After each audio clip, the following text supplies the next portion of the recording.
कोण नितेश राणे, कोण आहे हा?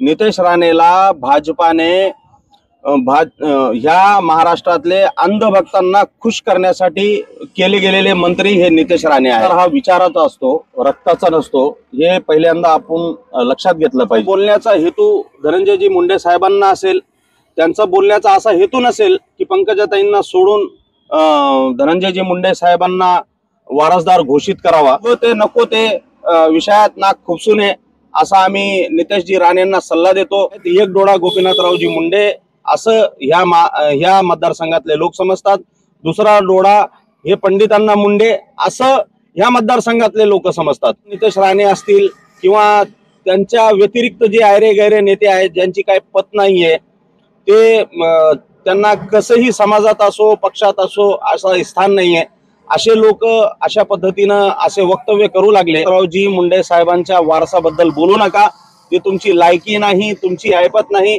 ह्या गोपीनाथरावजी मुंडे साहेबांच्या वारसांना साथ देण्यासाठी ह्या मतदारसंघातले लोक खंबीर आहेत।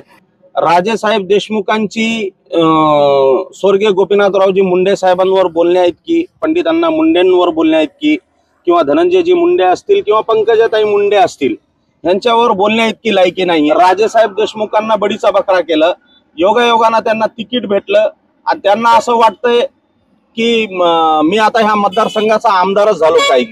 राजेसाहेब देशमुखांची लायकी ह्या नेतृत्वावर टीका करण्याची नाहीये। हे असं झालंय सूर्यावर थुकण्यासारखा विषय जे राजेसाहेब देशमुख बोलले तसा विषय राजेसाहेब देशमुखांबद्दल आहे, त्यामुळे राजेसाहेब देशमुखाला एवढं काय महत्वाचं घेण्याचं गरज नाहीये। प्रकाशदादा सोळंके यांचं जरा वय होत चाललेलं आहे, त्यामुळं कदाचित त्यांना बोलण्याचा भानही नसतो, हे सगळ्या मतदारसंघाच्या लोकांना सगळ्यांना कळालेलं आहे। डॉक्टर संपदा मुंडे ही बीड जिल्ह्याची कन्या आहे, त्याच्यासोबत जे अत्याचार घडलेला आहे ते अत्यंत दुर्दैवी आहे। ह्या घटनेला जे कोणी जबाबदार असेल त्या दोषींवर कडक कारवाई व्हावी, त्यांना लवकरात लवकर बेड्या टाकण्यात यावे आणि त्या संबंधित प्रकरणात जे कोणी आरोपी असेल त्याला फाशीची शिक्षा व्हावी। सातारा जिल्ह्यातील पलटण उपजिल्हा रुग्णालयामध्ये जी घटना घडली, बीड जिल्ह्याची जी कन्या आहे स्वर्गीय डॉक्टर संपदा मुंडे, तिची आत्महत्या तिने केली आणि त्यानंतर तिने हातावर एक सुसाईड नोट लिहिली होती, ज्यामध्ये PSI गोपाळ बदने नामक व्यक्तीने तिच्यावर अत्याचार केला, 4 वेळेस अत्याचार केला। त्याच्यानंतर दुसरा एक प्रशांत नावाचा कोणतरी आरोपी होता, त्या आरोपीने देखील त्या डॉक्टर महिलेला त्रास दिला। एकंदरीत या त्रासाला कंटाळून तिने आत्महत्या केली। एकंदरीत ही जी घटना आहे बीड जिल्ह्यातल्या मुलीसोबत झाली, वळवणी तालुक्यातील कोटरबन गावची ती मुलगी आहे। एकंदरीत त्यावर आता मुख्यमंत्र्यांनी संपूर्ण माहिती घेऊन संबंधित जो कोणी आरोपी PSI गोपाळ बदने आहे त्याचं निलंबन करून जो दुसरा आरोपी त्याला ताब्यात घेण्यात आलेला, काय प्रतिक्रिया? खरं तर डॉक्टर संपदा मुंडे ही बीड जिल्ह्याची कन्या आहे, त्याच्यासोबत जे अत्याचार घडलेला आहे ते अत्यंत दुर्दैवी आहे। आम्ही शिवसेनेच्या वतीनं मुस्लिम समाजाच्या वतीनं ह्या घटनेचा निषेध करतो आणि जे कोणी लोक ह्या विषयात ह्या प्रकरणात दोषी असतील, मग ते पोलीस खात्यांशी संबंधित असो की राजकारणाशी संबंधित असो, त्याच्यात बरेच माजी खासदार त्यांचे PA वगैरेंचे नाव येत आहेत, ह्या घटनेला जे कोणी जबाबदार असेल त्या दोषींवर कडक कारवाई व्हावी, त्यांना लवकरात लवकर बेड्या टाकण्यात यावे आणि त्या संबंधित प्रकरणात जे कोणी आरोपी असेल त्याला फाशीची शिक्षा व्हावी अशी मागणी आमच्या वतीने आम्ही करत आहोत। आणि डॉक्टर संपदा मुंडे ही जी बीड जिल्ह्याची कन्या आहे, स्वाभिमान आहे, अभिमान आहे, त्याला न्याय भेटलाच पाहिजे असं आमच्या वतीनं सुद्धा ही मागणी आहे। एकनाथ शिंदे गटाची जे शिवसेना आहे त्या शिवसेनेमध्ये प्रदेश प्रवक्तेपदी शेख नशीब यांची निवड झाली, त्यांचं आपण पहिल्यांदा स्वागत करूयात। एकंदरीत तुमच्यावर जी पक्षाने मोठी जिम्मेदारी दिली आहे, जिम्मेदारी देत असताना कोणी तुम्हाला नियुक्तीपत्र दिलं आणि त्यांचे आभार कसे व्यक्त करणार? मला खरं तर महाराष्ट्र प्रदेशाध्यक्ष अल्पसंख्याकचे सईद भैया खान यांच्या प्रयत्नामुळं त्यांनी मला महाराष्ट्र प्रदेश प्रवक्ता पदाची जबाबदारी दिलेली आहे। त्यांनी दिलेल्या त्या जबाबदारीला मी जबाबदारीपूर्वकच पार पाडणार आहे आणि पक्षाला अल्पसंख्याक समाजात कसं रुजविता येईल त्यासाठी मी प्रयत्न करणार आहे आणि ह्या माध्यमातून आमचे प्रदेशाध्यक्ष सईद भैया खान यांचे हात आम्ही बळकट करणार आहे। दुसरा प्रश्न असा आहे, आता राज्यातच एक नवीन वाद चर्चेला आलेला आहे, स्वर्गीय गोपीनाथरावजी मुंडे साहेब यांच्या वारसदार कोण, खरा वारसदार कोण? याच्यावरून अनेक नेते व्यक्त होत आहेत. आज नितेश राणे सुद्धा व्यक्त होऊन गेलेत. त्यानंतर टी.पी. मुंडे सर असतील, छगन भुजबळ यांनी ओबीसी बीडच्या ओबीसी मोर्चामधून तो वाद सुरू केला. एकंदरीत सर्वच नेते आता पुढे येऊन प्रतिक्रिया देत आहेत. काय बोलाल त्या खरा वारसदार कोण आहे स्वर्गीय गोपीनाथराव मुंडे साहेबांचा? खरा वारसदार हा विचाराचा असतो, रक्ताचा नसतो. हे पहिल्यांदा आपण लक्षात घेतलं पाहिजे. आणि विषय राहिला ओबीसीच्या मेळाव्यात छगन भुजबळ साहेबांनी जे वक्तव्य केलं, यदा कदाचित त्यांचा बोलण्याचा हेतू धनंजयजी मुंडे साहेबांना असेल, त्यांचा बोलण्याचा असा हेतू नसेल की पंकजाताईंना सोडून धनंजयजी मुंडे साहेबांना वारसदार घोषित करावा. खरं तर मला सांगायचं असं आहे की नितेश राणे जे आज वारसदारासंदर्भात वक्तव्य त्यांनी केले, कोण नितेश राणे, कोण आहे हा? नितेश राणेला भाजपाने ह्या महाराष्ट्रातले अंधभक्तांना खुश करण्यासाठी केले गेलेले मंत्री हे नितेश राणे आहेत. महाराष्ट्रात त्यांना हिंदू मुस्लिम करण्याची जबाबदारी भाजपाने दिलेली आहे. नितेश राणेंनी तीच जबाबदारी आपली जी आहे तर जबाबदारी योग्य पद्धतीने पार पाडावी. त्यांनी उग ते नको ते विषयात नाक खुपसू नये असा आम्ही नितेशजी राणेंना सल्ला देतो. आणि त्यांना सांगतो की तुम्ही तुमच्या पक्षाचा बघा, तुम्ही जिथं काम करतायत त्याचा बघा, काय पद्धतीने तुम्ही काम करतात, लोक ह्या महाराष्ट्रातले लोक तुम्हाला कशा पद्धतीने नवाजतात, तुम्ही त्याच्याकडे लक्ष द्या. तुम्ही गोपीनाथरावजी मुंडे साहेबांच्या वारसाकडे लक्ष देण्याची तुमची गरज नाहीये. तुम्हाला सांगू इच्छितो नितेशजी राणे, ह्या परळी मतदारसंघातले 18 पगड जाती धर्माचे लोक गोपीनाथरावजी मुंडे साहेब असतील, स्वर्गीय पंडित अण्णाजी मुंडे असतील, ह्या मतदारसंघातले प्रत्येक लोक ह्या दोघांना आपल्या देहात जसे 2 डोळे आहेत, एक डोळा गोपीनाथरावजी मुंडे असं ह्या मतदारसंघातले लोक समजतात, दुसरा डोळा हे पंडित अण्णा मुंडे असं ह्या मतदारसंघातले लोक समजतात. पुढे जाऊन पंकजाताई मुंडे व धनंजयजी मुंडे बद्दल सुद्धा ह्या मतदारसंघातल्या लोकांची प्रतिक्रिया आहे. त्यामुळे ह्या मतदारसंघातल्या लोकांना वारसा वगैरे असे शब्द काय म्हणजे नवलीचे वाटत नाहीये. त्यामुळे नितेश राणे असतील किंवा त्यांच्या व्यतिरिक्त जे आयरे गैरे नेते आहेत ज्यांची काही पत नाहीये, ते त्यांना कसंही समाजात असो पक्षात असो असं स्थान नाहीये, असे लोक अशा पद्धतीनं असे वक्तव्य करू लागले. तर मला त्यांना एवढाच सल्ला द्यायचं की तुम्ही स्वर्गीय गोपीनाथरावजी मुंडे साहेबांच्या वारसाबद्दल बोलू नका. ते तुमची लायकी नाही, तुमची ऐपत नाही.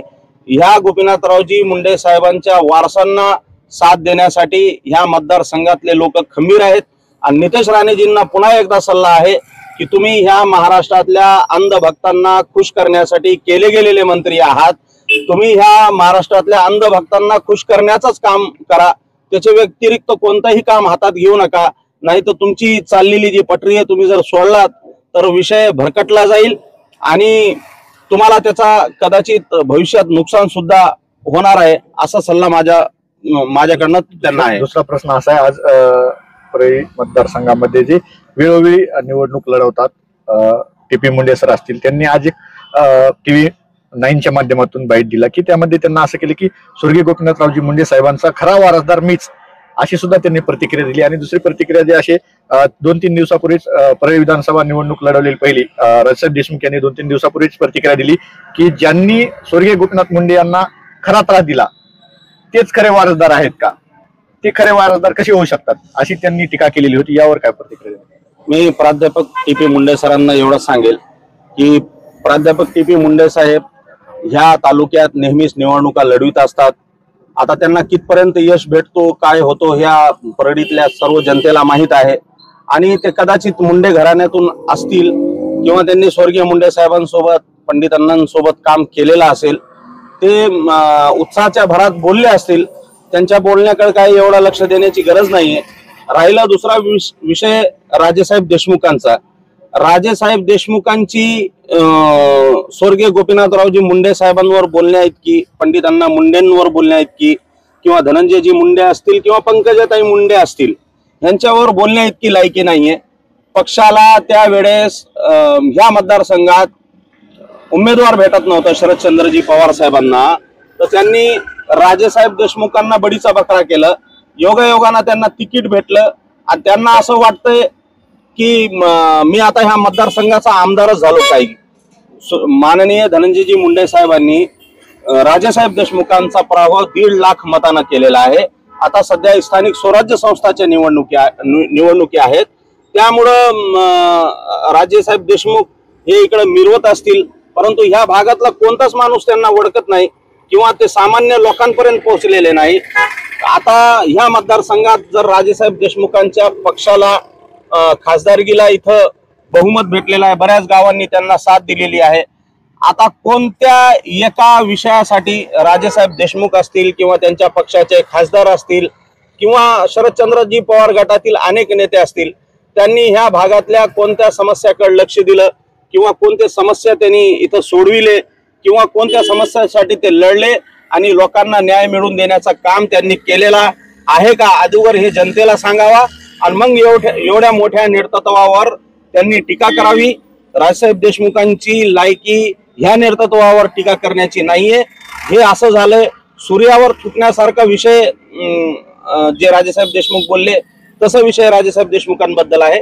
त्यामुळे राजेसाहेब देशमुखाला एवढं काय महत्वाचं घेण्याचं गरज नाहीये आणि ते तात्पुरते इथं आले होते, त्यांचा पराभव झाला. आता त्यांच्या नेतृत्वात इथं जे काही बाकीचे स्थानिक स्वराज्य संस्थाचे सुद्धा निवडणुकी होणार आहेत, त्याच्यात सुद्धा त्यांचा पराभव होणार हे निश्चित आहे. प्रकाशदादा सोळंके यांनी देखील याबाबत प्रतिक्रिया दिली की खरे वारसदार पंकजताई मुंडेच आहेत असं वक्तव्य त्यांना केलं आणि ते सुद्धा प्रसार माध्यमांमध्ये व्हायरल होते. त्या विधानाकडे कसं पाहत?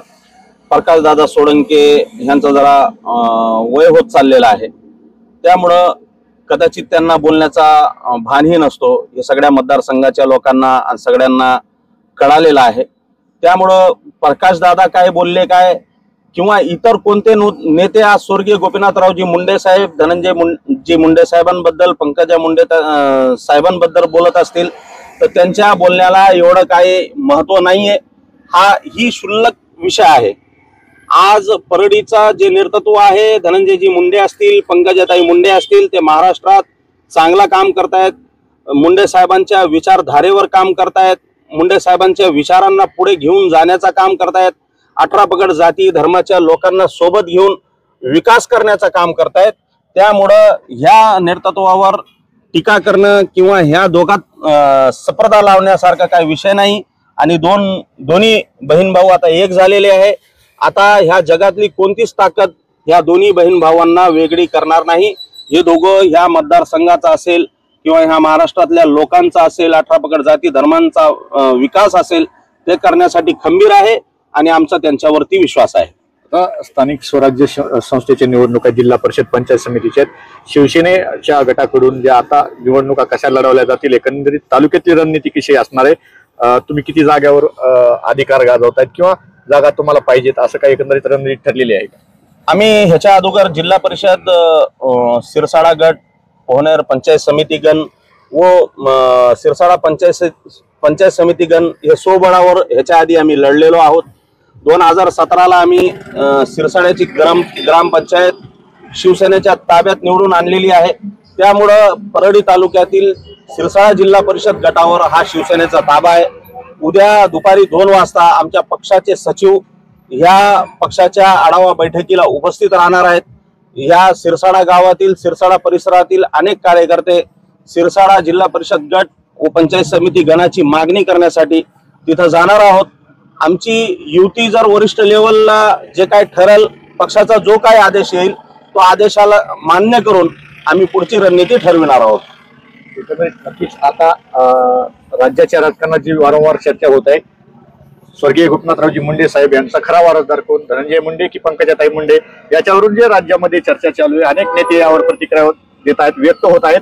काही जणांचा स्वतःच वारसदार असल्याची देखील घोषणा केलेली आहे. काही जण म्हणतायत हा वारसदार नकोय, हा वारसदार पाहिजे. याच्यावर शेख नशीब जे शिवसेना एकनाथ शिंदेची शिवसेना आहे, त्यांचे प्रदेश प्रवक्ते आहेत, त्यांनी प्रतिक्रिया दिली. एकंदरीत यामध्ये कुणीही मध्ये पडायची गरज नाही, बहीण भावामध्ये भांडण लावायची गरज नाही, असं त्यांनी प्रतिक्रिया दिली. एकंदरीत ते जिल्हा परिषद पंचायत समिती सुद्धा निवडणूक लढवणार आहेत आणि सोबळावर निवडणूक याआधी सुद्धा लढवलेली आहेत. आणि यानंतर जर युतीमध्ये जर राहिले तर युतीत त्यांना स्वाभिमानाने जर जागा दिल्या तर युती टिकून राहील आणि जर नाही दिल्या तर ते सोबळावर लढतील, अशी देखील प्रतिक्रिया दिली. कॅमेरामॅन सह मी अशोक लांडे, माऊली न्यूज नेटवर्क, सिरसाडा.